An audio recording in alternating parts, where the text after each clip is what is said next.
Hello students, मैं doctor R के Mishra, doctor मराखन लाल साहू शासकीय महाविद्यालय जामुल। आज BSc second year maths paper first के यूनिट सेकंड से दो मीन वैल्यू थ्योरम्स आपको सिद्ध करके दिखाने जा रहा हूँ।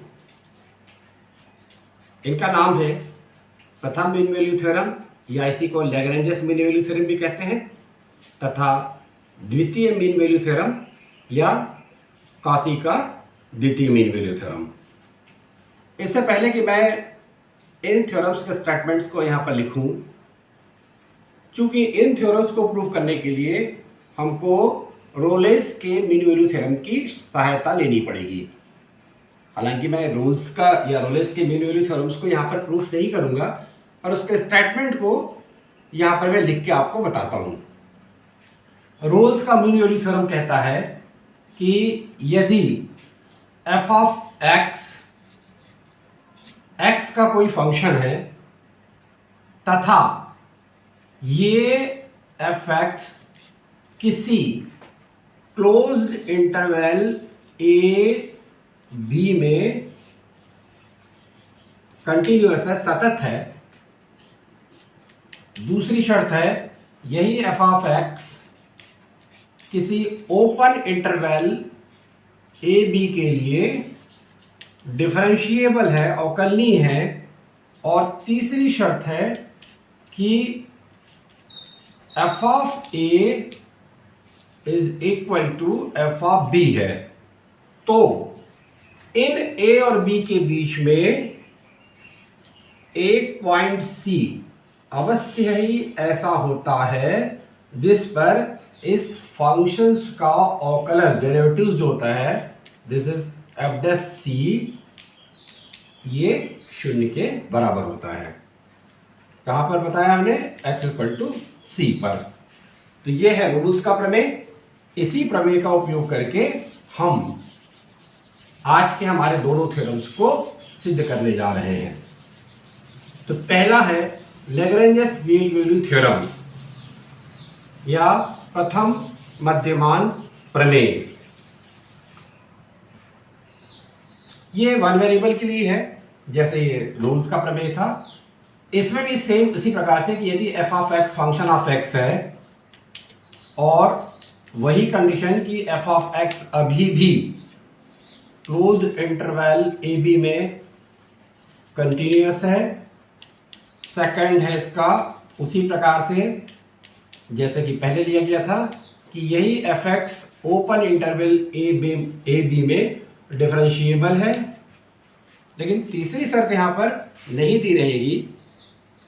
अब हमें सिद्ध करना है कि तब f of b minus f of a divided by b minus a that equal to f dash c, और c उसी प्रकार जैसे कि अभी लिया गया था।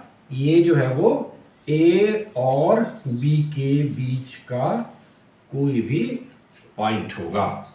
हमें यह सिद्ध करना है कि इस प्रकार से प्रथम मीन वैल्यू थ्योरम के लिए ये सूत्र जो है वो सिद्ध करना है। चलिए अब इसको सिद्ध करने के लिए क्या करते हैं, अभी मैं इसको मिटा देता हूं और अब हम इसका proof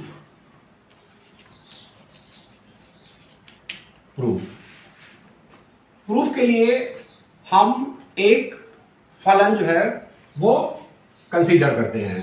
consider the function phi x, this is f of x plus a x. ये a जो है ये कांस्टेंट है, जिसे इस तरह से लिया गया है कि phi a is equal to phi b।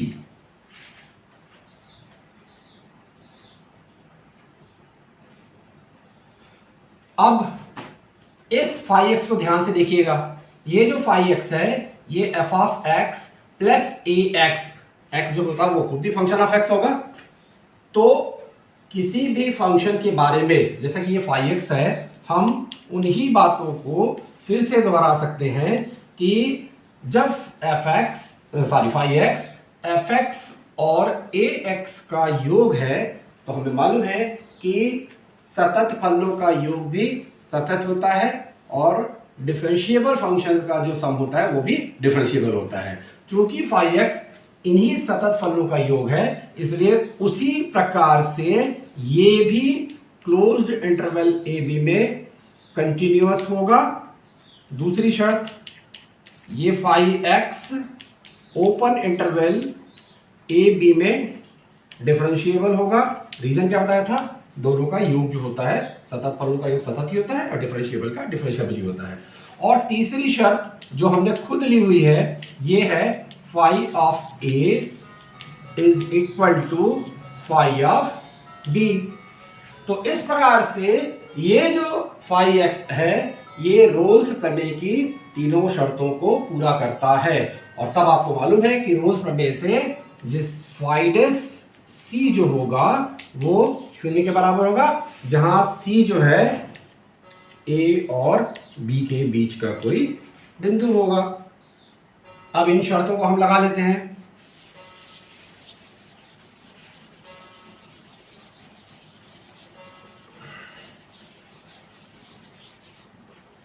इनको लीजिए, phi a equal to phi b. अब इस कंडीशन के अनुसार से यहां से फाई ए का मान कितना हो जाएगा, ये f of a plus a into a, that is f of b plus a into B.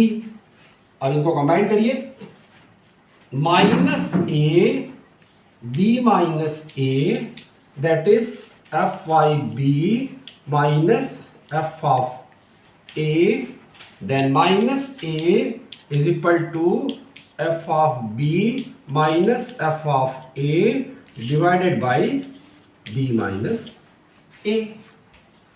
ये कोई नंबर 1 दे देते हैं हम इसको, इक्वेशन नंबर 1। अब हम दूसरी शर्त लेते हैं रोल्स प्रमेय के अनुसार कि इसके किसी पॉइंट सी पर, ए और बी के किसी बीच के पॉइंट सी पर डेरिवेटिव्स का जो मान होगा वो 0 होगा। तो चलिए इसको डिफरेंशिएट करते हैं।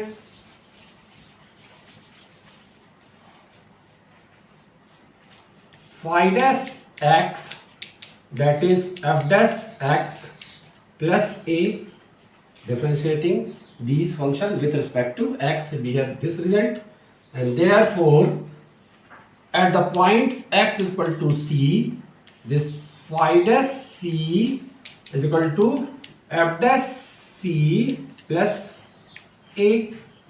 और चूंकि phi dash c का मान रोल्स प्रमेय के अनुसार 0 के बराबर होगा, तो हम इस मान को 0 से इक्वेट करा देते हैं और तब हमको मिल जाता है इस रिलेशन से कि minus a that is equal to f dash सी।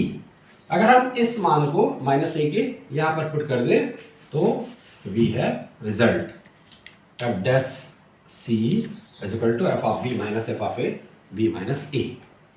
तो इस प्रकार से ये लैग्रेंज का जो प्रमेय है या प्रथम बिन वैल्यू थ्योरम जो है वो सिद्ध होता है। अब हम सेकंड बिन वैल्यू थ्योरम पे आते हैं। इस सेकंड बिन वैल्यू थ्योरम जो है वो दो फंक्शन को, हालांकि वेरिएबल अभी भी एक ही है, दो फंक्शन के लिए है। मान लिया जाए अब की बात हमने दो फंक्शन, एक एफ ऑफ एक्स, एक्स के ही फंक्शन की बात कर रहे हैं, और दूसरे को जी ऑफ एक्स रहा हुआ है। इसकी शर्त है कि इन दोनों को एफ ऑफ एक्स और जी ऑफ एक्स को उसी प्रकार से क्लोज्ड इंटरवल ए बी में कंटिन्यूअस होना चाहिए, होगा अगर दूसरा है यही एफ ऑफ एक्स और g of x open interval a b में डिफरेंशिएबल होंगे, तब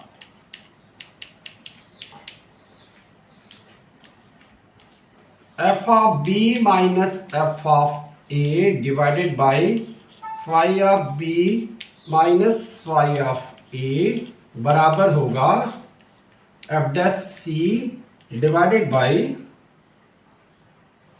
फाई, नहीं सॉरी गलत लिख दिया है हमने, जी है ये, क्योंकि एफ और जी लिया था, तो ये g of b g of a this equal to g dash c. Condition में वही जो पहले लिखा था कि सी जो है ए और बी के बीच का कोई पॉइंट है। अब नेचुरली ये फंक्शन फ्रैक्शन है ये, तो here g dash c is not equal to 0, g dash c is not equal to 0 और ओपन इंटरवल के किसी भी पॉइंट पे ये जी बी और जी ए जो है वो बराबर नहीं होंगे। This g b is not equal to g a, क्योंकि ऐसा होने पर दोनों में आप देख रहे हैं कि ऐसी स्थिति में ये इन्फिनिटी बन जाएंगे दोनों के दोनों, तो ये अर्थहीन हो जाएगा।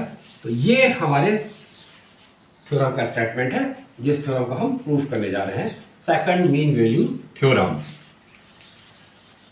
जैसे अभी प्रथम मीन वैल्यू थ्योरम में हमने एक फंक्शन कंसीडर किया था, यहां पर भी आप उसी प्रकार से एक फंक्शन जो है वो लेते हैं कि मान लिया जाए हमने उस फंक्शन का नाम दिया है एफ एक्स, जो इन्हीं दोनों का उसी प्रकार से f of x plus a into g of x का योग है। यहां भी ए हमने इस तरह से लिया हुआ है क्योंकि ये कांस्टेंट है कि f of a equal to f of b. अब हम पुनः रोल के प्रमेय की सहायता लेते हैं और पहले हम इस एफ ऑफ एक्स के बारे में उनकी शर्तों को लिख लेते हैं।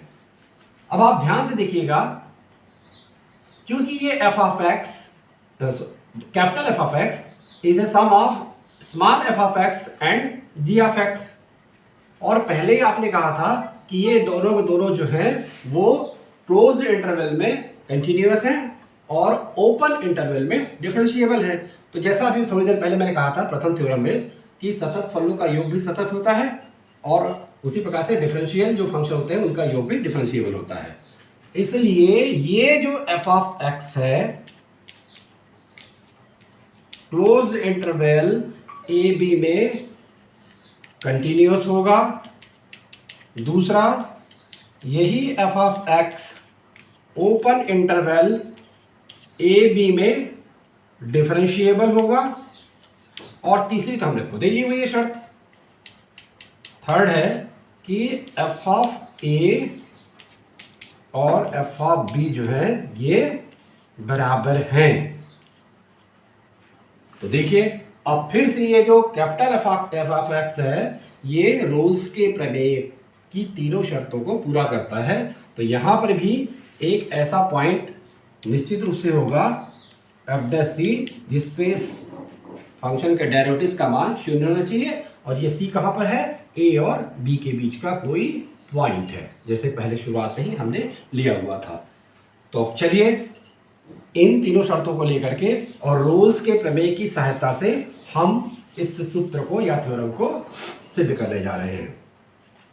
यहां से ले लीजिए f of a equal to f of b, इससे पुट कर दीजिए वैल्यू, तो ये क्या हो जाएगा, ये f of a plus a into g of a, और ये एफ बी का मान रख दीजिए यहीं से ही, तो ये हो जाएगा f of b plus a into g of b. फिर अरेंज कर लीजिए इसको, रीअरेंज करने पर क्या मिल जाएगा, ये minus A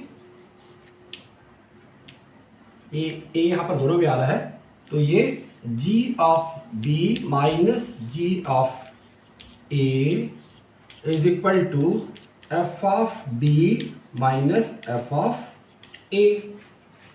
ultimately we have result minus a equal to this by this. क्या मिल जाएगा हमको, माइनस, इसको मैं मिटा देता हूं, डायरेक्ट यहां पर लिख देते हैं, तो we have result minus a that is equal to f of b minus f of a divided by g by b minus divided by g of b and g of a. अब Rolle's प्रमेय की दूसरी शर्त वो क्या कहती है कि इस c पर इस फंक्शन का जो डेरिवेटिव्स होगा उसका मान जो है वो 0 होना चाहिए। तो इसका डेरिवेटिव्स फंक्शन को x के सापेक्ष डिफरेंशिएट कर दीजिए तो क्या मिलेगा, ये F dash x plus a into ji dash x. और ये किसके बराबर हो जाएगा, रोल्स के प्रमेय के अनुसार ये हो जाएगा 0 के बराबर। तो यहां से आप इस a की वैल्यू निकाल सकते हैं। तो माइनस ए यहां पर अगर लिया जाए तो ये एफ डैश, और ध्यान रखिएगा डेरिवेटिव्स को c पे लेना है, तो पहले हम इसकी वैल्यू पुट कर दें। तो ये एफ डैश सी क्या है, ए और बी के बीच का एक पॉइंट है। तो ये F dash C plus a into ji dash c और इज इक्वल टू 0। तब आप यहां पर से इस ए का मान जो है वो निकाल लीजिए इस इक्वेशन से। इस इक्वेशन से अगर ए का मान निकालें तो माइनस ए का मान आ रहा है, here the minus a is equal to f dash c divided by g dash c. अब इस इक्वेशन में इस माइनस ए के मान को पुट कर देते हैं तो हमें रिजल्ट मिल जाएगा कि f of b minus f of a divided by g by b minus g by g of g b and g a that is equal to f dash c divided by g dash c. और जैसे मैंने पहले ही आपसे कहा था इस theorem में जो शुरुआत में ही लिखा था हमने कि ये दोनों कभी बराबर नहीं होंगे और ये नॉट इक्वल टू 0। तो इस तरह से ये थ्योरम जो है वो सिद्ध हुआ। धन्यवाद।